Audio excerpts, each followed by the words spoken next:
മുരിങ്ങയുടെ ഇല ഉച്ചക്ക് കഴിക്കുന്നവർക്ക് പ്രഷർ എപ്പോഴും നോർമലായി കിട്ടും. മുരിങ്ങയില ഇവിടെ കിട്ടൂലെന്ന് തോന്നുന്നു അല്ലേ? കിട്ടോ? ആ, ഓക്കെ. മുരിങ്ങയില സ്ഥിരമായി ഉച്ചക്ക് കഴിക്കുന്നവർക്ക് പ്രഷർ കൺട്രോൾ ചെയ്യാൻ പറ്റും, നന്നായി കൺട്രോൾ ചെയ്യാൻ പറ്റും. പിന്നെ മഞ്ഞൾ ചേർത്ത പാല് കുടിക്കുന്നവർക്കും പ്രഷർ ഒരു പരിധി വരെ ഓർഡറായി വരും. പിന്നെ നല്ല എന്താണ് പറയുക, ഇതില്ലേ ഷായ് അഹ്ലർ, മറ്റേ എന്താണ് ഗ്രീൻ ടീ, അത് 1/4 ഗ്ലാസ് ഗ്രീൻ ടീയിൽ അസിലി നല്ല കരിഞ്ജീരകത്തിൻ്റെ എണ്ണ 1/2 ടീസ്പൂൺ ആഡ് ചെയ്ത് രാവിലെയും മഗ്രിബ് നിസ്കാരം കഴിഞ്ഞുകൊണ്ടും കുടിക്കുന്നവർക്ക് പ്രഷർ, കൊളസ്ട്രോൾ, ഷുഗർ മൂന്നിലും ഗുണം ചെയ്യും. അതായത് ഗ്രീൻ ടീ 1/4 ഗ്ലാസ് മതി.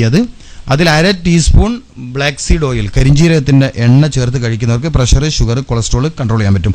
ബട്ട് എനിക്കിതിന് പൂർണ്ണമായും ഒരു മറുപടി ഇപ്പോൾ പറയാൻ പറ്റില്ല. കാരണം പ്രഷർ, ഷുഗർ കൺട്രോൾ എന്ന് പറഞ്ഞാൽ പലരെയും പല രൂപത്തിൽ പ്രയാസമാക്കുന്ന രോഗമാണ്.